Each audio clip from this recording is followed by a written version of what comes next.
Welcome to September 22nd. There's quite a lot to do in National Day today, so let's get right after it. First up, it's American Businesswoman's Day. The role of women in the workplace has grown substantially in the last 50 years. Today honors the accomplishments of so many women who have taken leadership roles in business, taken ownership of businesses, and become absolutely wonderful role models for the young ladies of the future. It is also Dear Diary Day. Journaling is an absolutely great way to get out your thoughts, sometimes get out your frustrations, and also it gives future generations a chance to go back and see a record of things we're going through today. In 1957, in the Netherlands, they started something called Car-Free Sundays. Well, September 22nd is considered Car-Free Day. Try and do what you do without using your car. The environmental benefits are substantial. If you take a look at some of the before and after pictures of when the coronavirus knocked most people off the roads, you can see just in a short period of time how it seemed the environment was healing. Next up, 100. Centenarians Day. There are over 72,000 people currently on Earth that are 100 years old or older, and today is a day that we honor them. 1996, Elephant Appreciation Day came to be. The elephants themselves are becoming more, not quite extinct, but people were taking them for their tusks.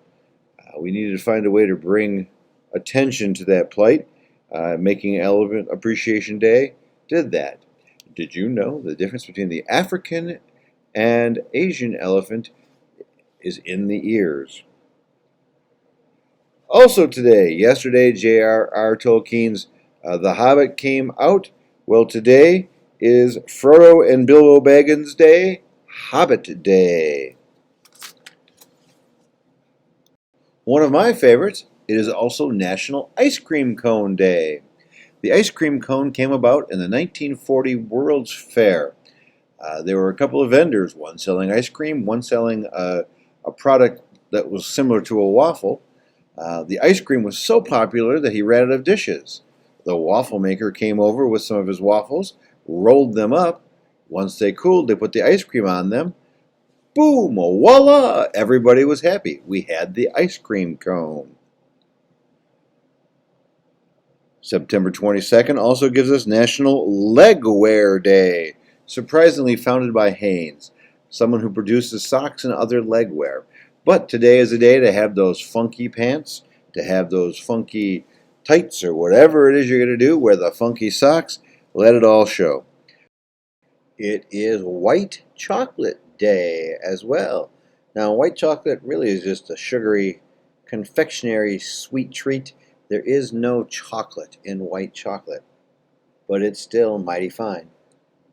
And today is also the autumnal equinox, September 22nd. As my 8th grader should be able to tell you, the sun's direct rays are hitting directly on the equator as it moves down towards the Tropic of Capricorn, which it will reach in December. Our days are getting shorter, our nights are getting longer, and it's getting cooler out. Happy fall, everybody.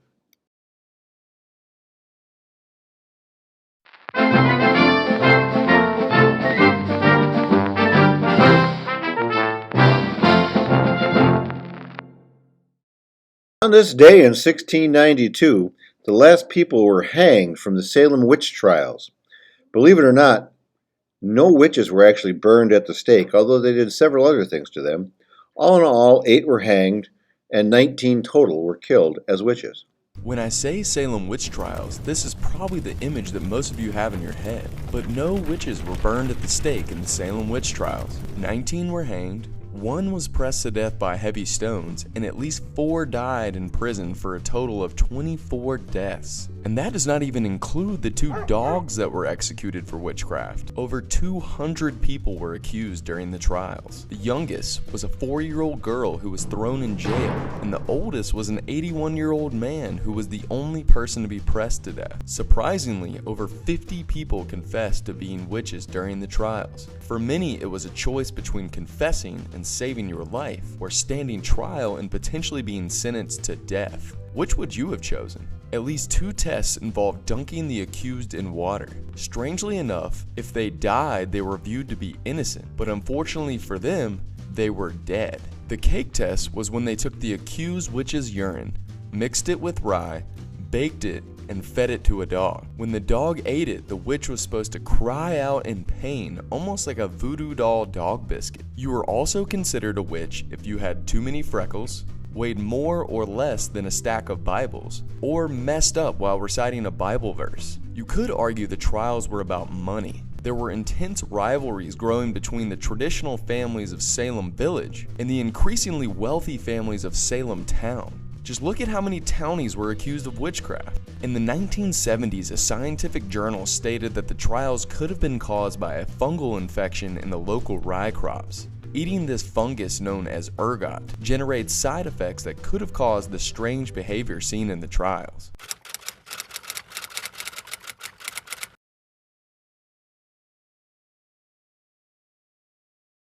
"1861 saw the coronation of King George III.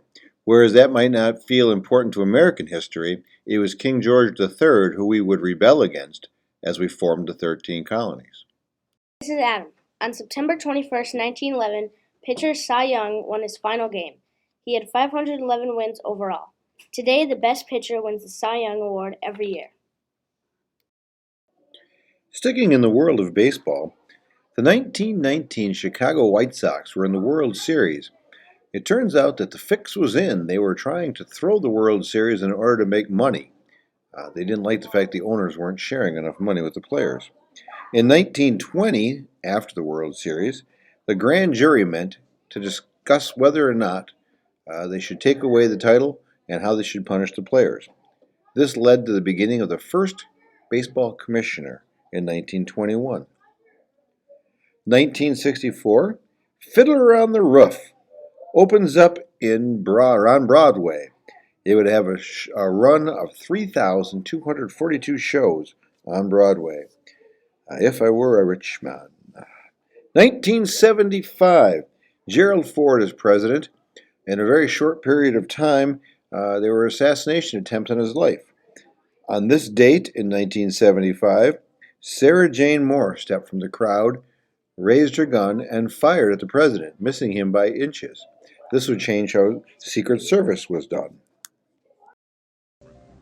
On September 22nd, in another California town, San Francisco, another radical, another gun, the same president. Sarah Jane Moore's motives were confused. Her purpose was not. I knew that that's the only shot I would have was a headshot. He came out, looked right at me, and after I fired the shot, he stopped. Cold, and I did have time for a second shot, had never planned for a second shot, had practiced and was psyched for one shot. 1981, Ronald Reagan appoints Sandra Day O'Connor to the Supreme Court. Justice O'Connor would be the first female Supreme Court justice. 1985, the first ever Farm Aid concert took place in Champaign, Illinois. We just had Farm Aid here at Alpine Valley a year ago.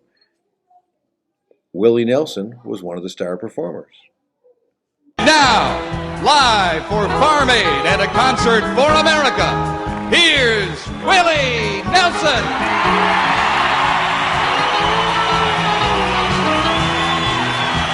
Road again. I just can't wait to get on the road again. The life I love is making music with my friends. And I can't wait to get on the road again. On the road again. Going places that I've never been. Seeing things that I may never see again. And I can't wait to get on the road again. And last but not least, in 1994, I'll Be There for You, Friends makes its TV debut.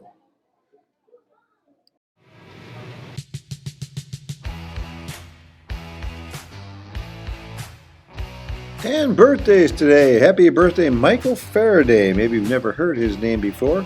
He was born in 1791. Faraday is known for his work with electromagnetic fields and electromagnetic induction.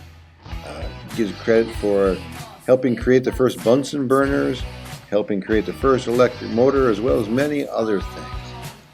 And the lovely music you're hearing right there belongs to Miss Joan Jett. Joan Jett, 1958. She's been rocking it out for a long time now. Happy birthday, everybody. All right, that brings us to the end. Simply put, love having you here. Be kind, everyone. See you tomorrow.